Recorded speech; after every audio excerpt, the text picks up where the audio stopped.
আসসালামু আলাইকুম। কিতা হতরা সবে বালা আছেন? আলহামদুলিল্লাহ আমিও বালা আছি। তো গ্যাস ফুরাই গেছে, আর এখন তো গ্যাস ফুরাইয়া হারলে লগালগ পাবা যায় না, বুকিং করতায় এর বাদে পাইবায়। তো আমি ইট দিওলা চুলা বানাইয়া আর চুলার মাঝে আমি রান্ধি আর রুটি বানাইছি, আর এখন কুরমা করা মাংস আসলো, তার 2 টুকরা বার করিয়া বাজি আর রুটিতে খাইবার লাগে। আর আমার ভিডিওটা এখান থেকে দেখতরা আমার কমেন্ট করে জানাইবা, আর একটা লাইক দিয়া দেখা শুরু করবা। তো সকালকর নাস্তা তাই রুটি আর মাংস।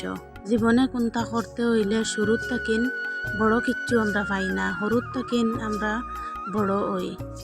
তো কষ্ট করলে, মেহনত করলে আস্তে আস্তে আল্লাহ তার মেহনতর ফল কোনোদিন বিফলে যায় না। মেহনতর ফল একদিন আল্লাহ আমরা ঠিক দিবা। মানুষে মন করেন যারা সফল মানুষ তারা হয়তো জন্মগত ভাগ্যবান। আমরা যখন ঘরের কাম করি তখন কিন্তু আমরা দায়িত্ব পালন করি, আর দায়িত্ববান মানুষ কিন্তু দায়িত্ব হিসাবে কাম করিয়া গেলে অনেক দূর পর্যন্ত কিন্তু পৌঁছিতে পারেন। জীবনে কষ্ট আইব, কষ্ট আইলে কিন্তু আমরা হতাশ হইতাম না।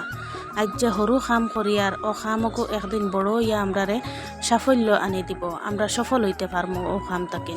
শুধু নিজের উপরে বিশ্বাস রাখতাম আর অন্যরে দি তুলনা করতাম না, যে আমার লাগাই অমুকে কতটা করে আর আমি কোনটা পারি আর না, এই তুলনা খান আমরা অন্যর লগে করতাম না।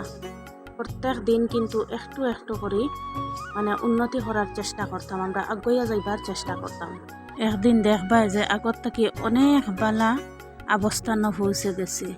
মনে রাখবা, ধৈর্য, পরিশ্রম আর আল্লাহর উপরে বিশ্বাস, এই 3টা জিনিস মানুষরে সফলতার পথে আগুয়া লইয়া যায়। আজ তাকিন সিদ্ধান্ত নিতাম যে কোনো খামরে আমরা সরু মনে করতাম না।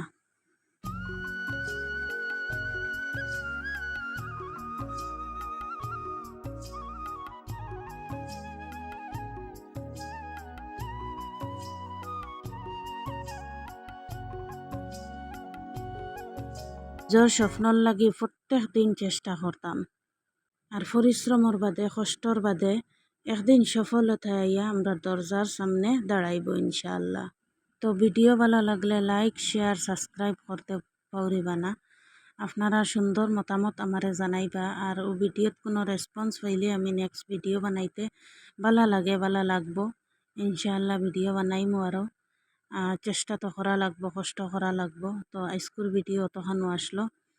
আমার যদি কোনো ভুল হয় অত মাতিছি, মাতটাকে যদি কেউ কোনো কষ্ট হয়ে তখন মাফ করবা।